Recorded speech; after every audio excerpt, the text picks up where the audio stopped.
without words. Really, I'm without words. You have to just see this. You have to experience this. There are no words for it. You will cry, you will laugh, you will get up out of your seat and cheer. Come see this movie.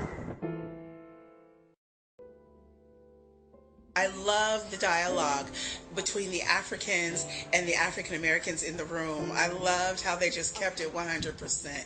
That was really phenomenal. I also really love the director's sense of style, the beautiful black and white effect of the masks, tin, and the slow motion, and just the way movement worked in that piece, whether it was moving forward, moving backwards, moving together, like helping establish visually what the conversation was regarding bridging the discourses and the communities of Africans and African Americans, and really appreciated the historical contextualizing. Like, that was absolutely phenomenal. So I recommend it 100%. Get the film, get your institution to get the film, sit down with your kids, watch it, and change lives.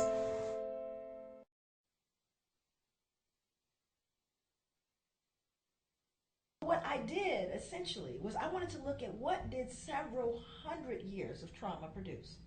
Now let me put that in context for you so you can understand, because I'm trained clinically. That's part of my training, mental health. And we are all familiar with post-traumatic stress disorder. Well, post-traumatic stress disorder is a disorder that occurs as a result of experiencing directly or indirectly a trauma, a single trauma. Now, again, directly experiencing it, I shoot her, she's traumatized. You're traumatized, you saw me. The woman sitting at the desk didn't see it but heard the shot, traumatized.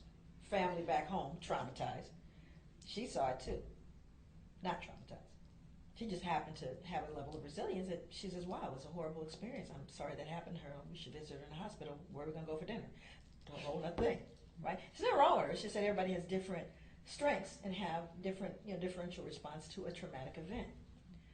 Now, I showed you any one of those people I just named could have a stress-related illness as a result of a single trauma experienced directly or indirectly. That's one. Imagine a lifetime of trauma. And imagine not only your whole lifetime of experiencing trauma, but several hundred years of it. So then you have to, do the math. We weren't there. The past is not available to us today. But you can do the math as a clinician. We are going to have resilience, some. But we're not talking about a single trauma. Are you following me? Mm-hmm. We're talking about multiple traumas for hundreds of years. Not only are you traumatized directly, you're seeing your friends, your cousins, and everyone in your environment traumatized.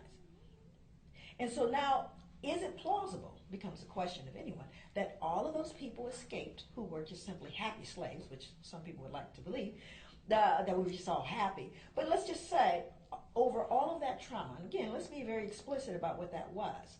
Being beaten, sold away from family, raped, mutilated, all of those things that were happening. And eventually, of course, lynched. That was after slavery, though. But looking at those traumas, is it plausible that those people escaped stress-related illness? Not plausible. So let's say even a quarter of them experienced stress-related illness. Exaggerated startle response, outbursts of anger, difficulty falling or staying asleep, a feeling of foreshortened future, right?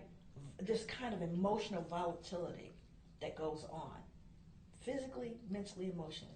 Now, that's the person that wasn't able to escape it with your resilience. But they're raising children. Children don't know that mommy or daddy or big mama or whoever it is broken. They don't know that. It's the behavior that's modeled. What? The hypervigilance, all of those behaviors. Those are being modeled now. And then after a while, it just gets woven into the fabric of things. Do you follow me? And guess what we call it now? Culture. Do you see? So now we're saying that's culture. Really? Really? That's adaptive. So there's poison in the cookies. We can't just swallow it whole as cultural. I'm sorry to say this, but Sunday is one of the most segregated hours. Sunday morning is one of the most segregated hours in the United States of America. I mean, think about it. Christianity was used as a means to oppress darker-skinned people, right? Right. And I think that anybody of a darker hue should question everything and anything that ever came with colonialism and slavery. Question everything. Question everything. You shouldn't be like hop, skip, step, and running your way into a church. You gotta question it first. Because it came with a purpose when it initially came. David Livingstone came and said, we need to Christianize, civilize, and commercialize the African. The 3 C's. Civilize, commercialize. And we're going to have to Christianize, civilize, commercialize the African. First you have to come into a country and say you have divinely been you have been sent here by divine providence. God has sent you here. They start to pay attention. You begin to civilize them. Once you begin to civilize them, you begin to take shit away from them, and you call it commercialization. We gotta question everything. We gotta question everything. Yeah. Commercialization, using them as the product. Yeah. You use Africans to work. You come in, you have them grow your cotton. Africans were growing cotton in Kenya. Were growing cotton, and then the cotton was being harvested and being taken to Britain, and they were making clothes, and then they were bringing the clothes back to sell them to the same Africans who were making the cotton. There was nothing wrong with our hides and skin. We were quite okay. Question everything. I really believe that. Until it's true for you. Question it. Don't just take it because it was given to you. Face value. No. Hi, my name is Perez Owino, and I'm from Kenya. That's in East Africa. Now you don't know me, and I probably don't know you, but we have one thing in common. We are the children of the African diaspora. Now, bear with me for a minute. If you look around the world, at any place where you have people of color, be it Haiti, Jamaica, Congo, Rwanda, Detroit, South Central Los Angeles, you will see the same images. Drugs, violence, war, poverty. Have you ever wondered why? Because, based on these images, you would think that people of African descent are poor. But that's not true. You see, we are the inheritance of the continent of Africa. And Africa is the richest resource continent on the planet. Now, China is in there, India is in there, Europeans were in there, America is in there, all siphoning out resources. Why? Simple. Because it's easy to rob a house when no one's home. And we are not home. So I'm not going to focus on what China is doing or what India is doing, but what you and I are doing as Africans and African Americans. What are we doing? Because while we are busy here, being disconnected, being divided, we are being conquered. And it's not that other races hate black people. No, that's not it. See, they understand the importance of Africa, sometimes even more than we do. But not anymore. See, you and I are about to start a dialogue. You and I are going to reclaim Africa. So join us. Donate to this film fund. Walk with us.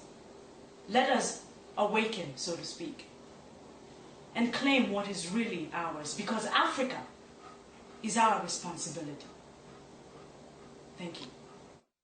Your ancestors made it across, and mine survived so that you and I could be here right now doing this, because it's not about me or you. Right. You know what I mean? Yes, I know what you mean. It's bigger than me and you.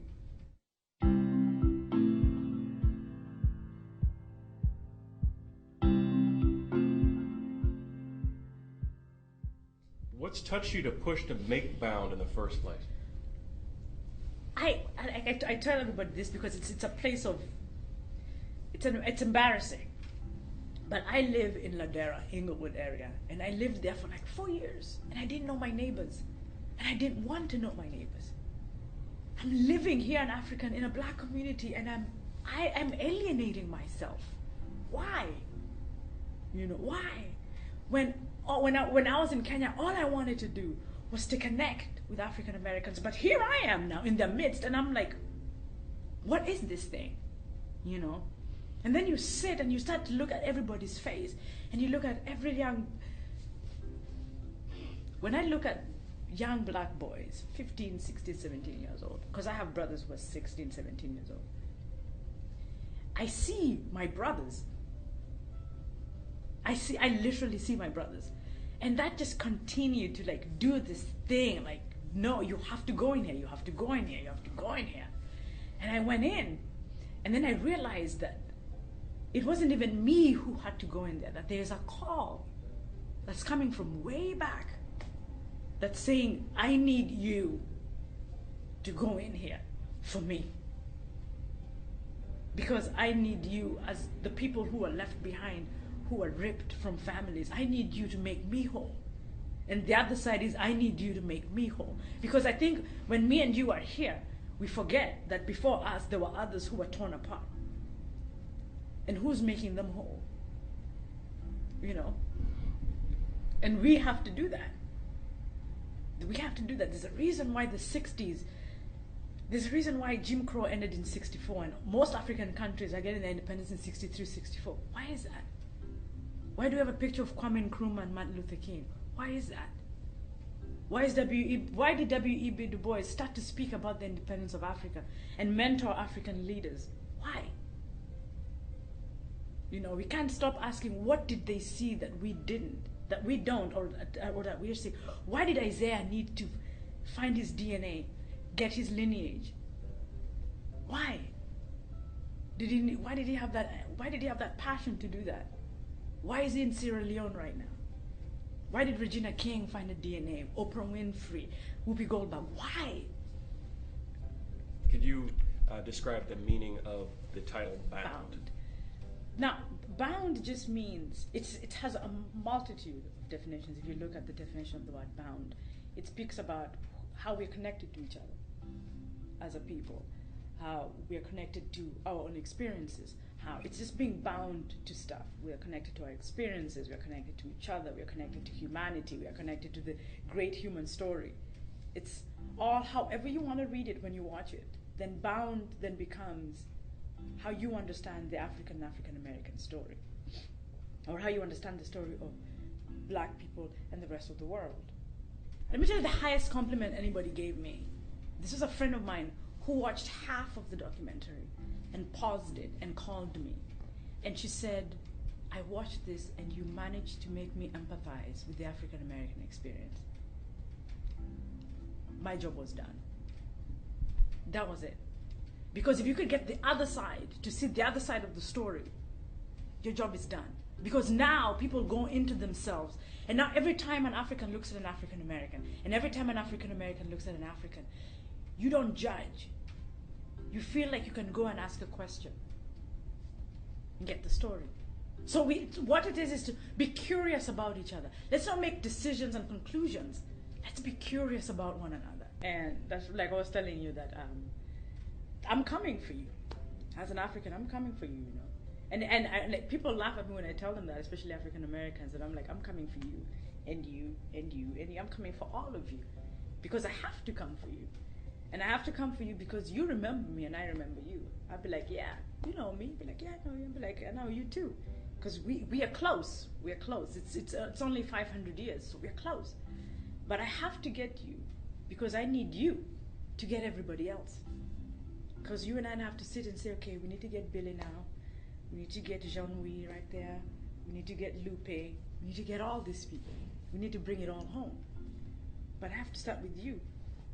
Because you remember me. The others might not remember me. They're like, yeah, I have a vague recollection of home. Bring it all in. Because that's what Africa is. It's home.